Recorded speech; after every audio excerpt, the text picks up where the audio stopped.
was I when I met Sean? Okay, it was 10 years ago. I'm 31. It's 2010. That means I must have been 21 or 20, yeah.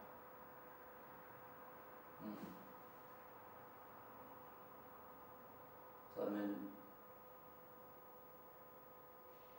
Afghanistan was it's one of those places that people don't look at, or people choose not to look at. And then here you are, student go Pretoria Tech, and and you've got a camera in your hand, and you see in this place that to most people represents like that. It represents a place of losers, a place of those who are not able to conquer what is called life. But if I might just say, Afghanistan was not the place of losers. Oh, in among all those things, Afghanistan is a place of hope, or rather was. Was a place of hope. Yeah, because see, the most one amazing thing about, okay, perhaps we might actually say the building had its inhabitants, the people were there, and then they created much of what we call the spirit of the place. So that is why I can today say Afghanistan was a place full of hope, because the people who were there were people full of hope. I mean, no kid can leave home at the age of 12 and go out in the streets without a plan, without anything, So they say just somehow find hope. I mean,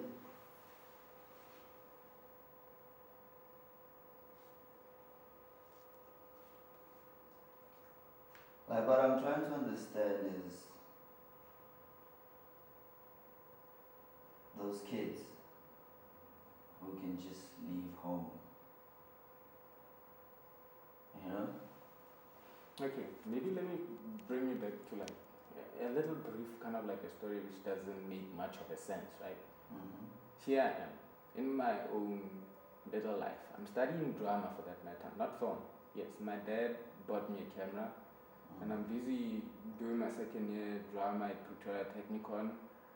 I've got my own little life dramas going on and around. And then I happen to be a person who goes and chats, okay, basically like to come clean to you guys, like the company with these kids. Kiwata Lizol. I meet this kid and I'm like, okay, where can I find some? And he's like, no, bruh, dude, there's this place we call Afghanistan, there's tons like that.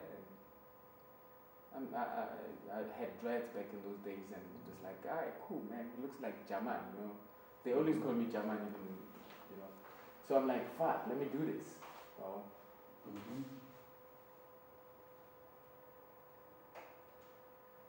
And you just got a camera. No, but like not when I'm snaying for the weed. Obviously. I mean, first time I go there, I'm like, yeah, I snay. Obviously, you sit there with a snake man and have a J and shit like that, you know what I'm saying? But it's like, whoa, dude, this place is hectic. And I have a camera. And these people are liking me because I bought joints. And these kids are liking me. I'm coming back here with a camera to like just, I don't even know. I don't have an idea of what you call documentary. I don't even have an idea of what the flip I'm going to do with this footage. I'm just going to come here and kill my time here. That's what I thought. And that's eventually what I did. Okay, maybe that was like in 99. Yeah, 99. That was probably my second year drama school. And yeah. And then in March, fully fledged, I start collecting all these people's stories, just like that. And what were they telling you, these people? Yeah, man. Or like, what did you see? I would believe that in everybody's life there are horrors, but there are horrors which are just so profound that when they happen to one individual, they seem to be a lesson for an entire humanity. You meet like one person and their life story seems to teach you and the rest of humanity things not to do or how to change your life or how to plan your life. You know, it's not like somebody taking you to school and saying you gotta have a budget, you gotta do this, that. No. It's like somebody's fucking life experience being told to you was a great bloody experience for you to learn not to do exactly what he did. And then some of them were innocent stories. I mean, Brian, I met fucking old ladies and I met boys, youngsters, I met people from foreign countries, I even started weird fucking abrigado, you know. You meet your Mozambican friends and they will tell you about stories of crossing over the Kruger National Park, bro. Like some of them been bitten by lions and stuff. You know, like Afghanistan was like the most weirdest hub of stories. And then I went there and I was just part of it with a camera.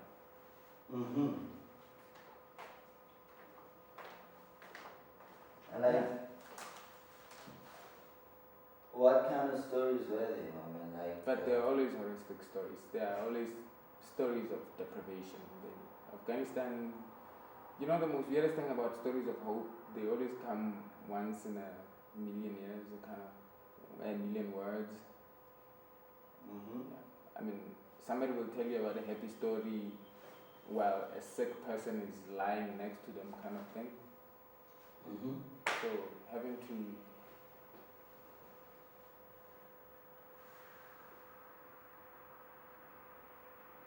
man, there was this one day, the most weirdest day when somebody died in Afghanistan. And then I later find out that it's this kid called Given. He committed suicide. But that morning when I went to Afghanistan, I didn't have my camera with me. I was just there for a joint before I went to class, you know. And this kid killed himself because somebody stole his cap. But the most profound thing about this story is that Given was like a retard. I don't know if you, this is not politically correct. Not retard as in a swear word or something, but like somebody who wasn't mentally okay. You get what I'm saying? Different speech. Yeah, political language, you would say somebody's special. Given was, in the long, you know, everybody loved Given like it's it's everybody's brother. Because Esselen Street, everybody's like always trying to take care of Given. And Given is this cool dude. He doesn't speak properly yet, like sort of like, I don't know, a tongue thing, you know. So it was, and he killed himself. That morning I was there, and they were telling me all that. I think that was the most strangest death I've ever experienced without seeing in one single place. The one single death I've ever had pains about without having seen.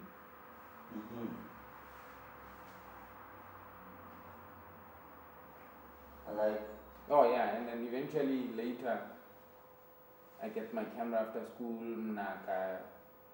we go around Sunnyside trying to find who knows Given, his parents, who knows, somebody might know Given Otlhako guy. I mean, we knew that he came from Scandaf. Scandaf is like a place in Sosh. Yeah, it's Soshanguve. So, I mean, when somebody says, no, this guy's from Scandaf, so you have to like try and walk around the streets and try and find out who's from Scandaf, who might know, somebody who might know, you know. Yeah, and then like I went on that search. I don't know if he succeeded. I can't remember. I don't know if things I'm blocking out of my own head, but that was one weird death. Yeah, basically. And like, so Given I don't know. I'm watching the footage right now. When guys busy searching for him, I still can't even answer that to myself. Because obviously that morning after I smoked a joint, I went to school. Yes, they called the cops took the cops, right? Yeah, the cops took the cops and they took it somewhere.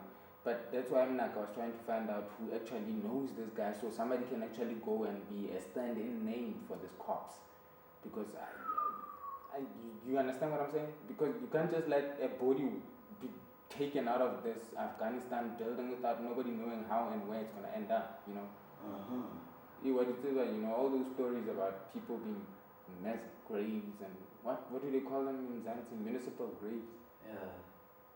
Because you can't really like... So that was the family.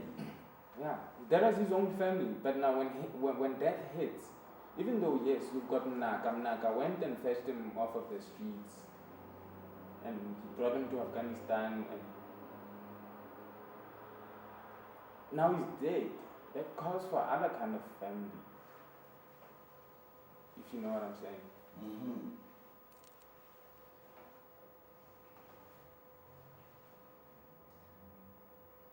Yeah.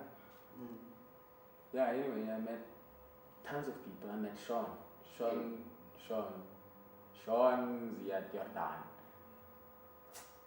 That's the best soldier, man. The best soldier. I think the person who fights. Okay, Sean doesn't fight the streets. He fights in the streets. If you get what I'm saying. There is being streetwise in order to cope with the streets. There is a difference between you coping in the streets and with the streets. So like two different breeds of street walkers, street crawlers, and all kinds of people. I mean, there is also a different kind of breed to a person who walk out of their kosher life and become informal, you know, like when somebody's been chucked out of their duplex and the only place they can end up is the streets kind of thing. There is that kind of streets and there is the streets which people like Sean and street kids in Afghanistan know. So Sean is more of a soldier in that streets, which are normally not the streets of a person who's coming out of something. He came out of nothing. What's interesting is also he hasn't aged.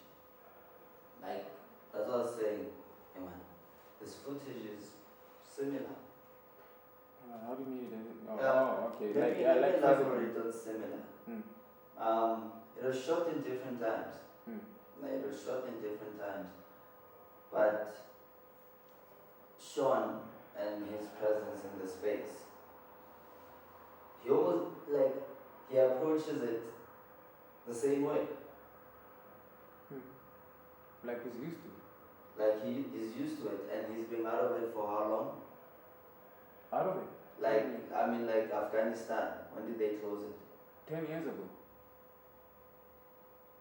10 years ago, and he walked in 10 years later, and that's what I'm trying to tell you. I mean, that place is. I walked in there. Okay.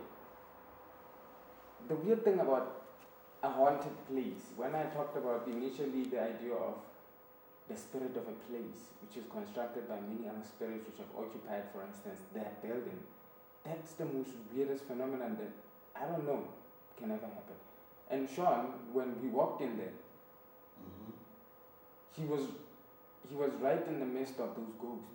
And you know, like in a literal time lapse, when there are people brushing you against the same corner you stood at for 10 years, that was what I believe Sean was feeling, because that's what I was feeling. Because it's like when he was writing on the wall, in his room, and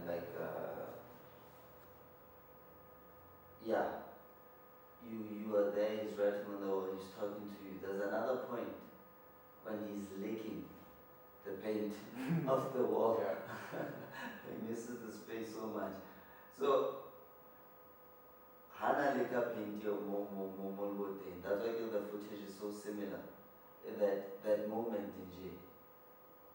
And the other thing that you must notice about it is within the same footage of him licking his finger in the wall and back into his mouth, sort of like the tasting of the past, that kind of thing. He was actually talking about the idea of the paint which he used was so cheap that yes, it was that kind of paint that you could rub your clothes on, like by just passing it. You know, like in Cleveland when paint is rubbed off on your jacket, you could do that because there's one of those, I don't know, he called them PVC or something. You know those cheap shit. And then apparently this great technique of like using a sponge and using some spirits inside the water to like make this thing stick to the actual paint, which was like on the walls. Remember there was this creamish color in Afghanistan. You know, this cream was. I mean, Afghanistan was actually a residence, a student residence, temple, which is a residence for the Pretoria Technicon. But now that portion, which is now Afghanistan, was actually rendered in hospital because it was sitting some weird fault in the earth somewhere around there. And then they said, no, you can't occupy this part, so people, it's in hospital by people. So Tempo has got this other half which is not used, and then eventually became Afghanistan. Okay, maybe the story should actually maybe explore the other side of Afghanistan, which is the temple. But I never had a chance to do that because during that time, Pretoria Technicon was one of our enemies. You see, like, the enemies of the people of Afghanistan staying there. You see, you get what I'm saying? So it wasn't like, hey, I'm a student at TUT, for instance, and now me, what? I'm gonna do, what? You know? But eventually I dropped out, and that's when I started pursuing other means of drawing attention to the plant, you know. Hey, but Sean, and the pain is Sean, there is a room in Afghanistan where my brother Pule and I, where we drew it for like 5 weeks, bruh. It's a pencil sketch on a wall. It's a name. That name was like a theater, a repertory that I had formed when I was in drama school. We called it Binghurst. And then for those 5 weeks, my brother Pule was busy like sketching it with pencil, bro. You should have seen that. I mean, I used to sit there like ultra fucking stoned, man. And just staring at this nigga scrubbing with this pencil and a candle, because there's no electricity in Afghanistan, And then when I went back with Sean now, still there.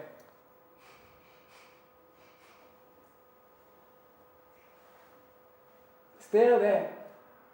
Just like that, bruh. The same sketch. Damn, dude. You understand, in those rooms, people used to have even pictures. You know, like when you have a dude, you know, who was like 20s, 30s, you know, anybody who's a dude, you know. Some of them had like your Beyonce posters, your goddamn Who's poster, and everything. Blue. Like they're still there 10 years later. It's like when those people were evicted, their lives were just wrenched away from them, and the place still stayed the same. The same couches, the mattresses. So Mona, like, just explain the idea of progression in life. And, you know, like Sean now, is he proud? Is he happy? Is he okay? Is he sad? Is he angry? And also like I'd like you to like also compare to. Okay, I'll, perhaps you must also make it clear that I don't have the idea of black and white, so I can't give you a definitive answer on what sadness in accordance to Sam or Ranashon or who is supposed to be. But what I know is that everybody harbors regret, you know. I mean, right now as you speak, Sean has got bone cancer and he knows that it's attributed to glue, you know, the sniffing of glue. Does sort of like do something apparently to the bone marrow. And most of the kids in Pretoria, and they just have this bone sickness, painful bones kind of thing. So he's now doing the whole run around to hospitals for treatment and whatnot. And it's not really kosher for him, you know what I'm saying? He doesn't like it. But I don't know. I can't say he's got the luxury of dwelling on his pain and regrets as well, you know, because every day at 7 he has to go start parking cars at some club for the evening clients, you know, in order to make bread. Sometimes he comes back with some good stories of the fun that he saw, or the horrors that I don't know what. You know, in that kind of world, I believe that the barriers or even the idea of polarity cannot exist. Because you as the neighbor to a building like Afghanistan, you will think of it as a horror and an abomination, an infestation of criminals. And then when you go inside it, some people call it home. You know, so I suppose polarities can only exist when you're trying to analyze it from some kind of objectivity or something. So whether he felt pain, sorrow, regret, I don't know. I know everybody feels regret. I know he's in pain. I know he's bad. He's feeling it. But that is not all he feels. That's what I'm saying. He's not dwelling on like, I'm in pain, I'm in sorrow. I mean, for crying out loud, when you're drunk, you can tell a joke and laugh. You know, he's that kind of jolly person. So those, I don't know, maybe that's, what? Is it some kind of, one might assume it as like, hey, somebody's hiding their pain, they're using laughter, and what do I to hide now? People can say that, but either or, they are on the street, they know that they're going to be sleeping in some flea-infested goddamn blanket, but before they go under it, they are sitting and laughing and enjoying the day and, you know, teasing each other like, be it normal people, and, you know, it's the way it is, it's life. It's not like I'm going to dwell on the idea that I made 12 rand while I was parking cars. I'm back here with a loaf of bread and my friends are making me laugh, and I'm gonna laugh. You know, I think there is the life that, I don't know, I wasn't romanticizing poverty for that matter, but in itself, it was a life beyond romanticizing. It was true here. So now, how he left home, Sean. Yeah, Sean. Yeah. Like your perception of it. Yes, that's obviously what you're asking. I mean, it's me now, I'm not Sean. Yeah. What I understand is, Sean, originally the family was in Marabastad. Oh, well, he was still young then, you know. He was about 12, 14, and his brother was about 8, and then he had sisters. There's actually 4 of them at home. And the most weirdest thing is the sisters made it in life. The other one is an air hostess, and apparently the other one is married to some cool shop-owning guy and stuff. So the sisters are sorted. But they left home because, like, after the actual death of the father, Williamson, the mother married this guy called Jordan, and then that's when they moved to Marabastad, Mm-hmm. and something happened there between him and that father, and he kept, leaving home, it never happens like once. Like the first time is the first time and you are a runaway. They always go away, come back. As though giving the parents a chance to think it over, or I don't know, giving themselves a chance to think it over. So you go away, you come back after 3 weeks, just to see if these people are getting the picture. And then during that whole period of ins and outs, and you come back, you have another huge fight with the father, you come back, you have another big fight with the father, and you don't come back.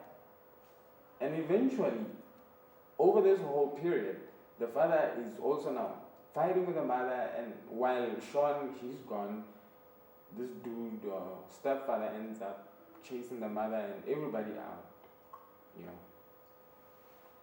Yeah. And then I remember the day, Sean's brother, I think he's also there in the footage, when he was telling me how Sean found them. He still showed me even the bridge. And the bridges in Pretoria, they're quite wide. Yeah. That bridge, I still remember it. The weirdest thing is, that was one of the places where I used to buy weed. And then I was like, whoa, you used to stay here? Yeah, because I used to come here and I see these families under this bridge, like people are living here, It's like, it's a neighborhood kind of thing. Yeah, and then Sean met them there. It's like meeting your mother under a bridge, and then you pick up the story and the pieces, and Sean is in Afghanistan, and mother, brother, they need place. Actually, it wasn't before Sean was in Afghanistan. He met them before he was in Afghanistan.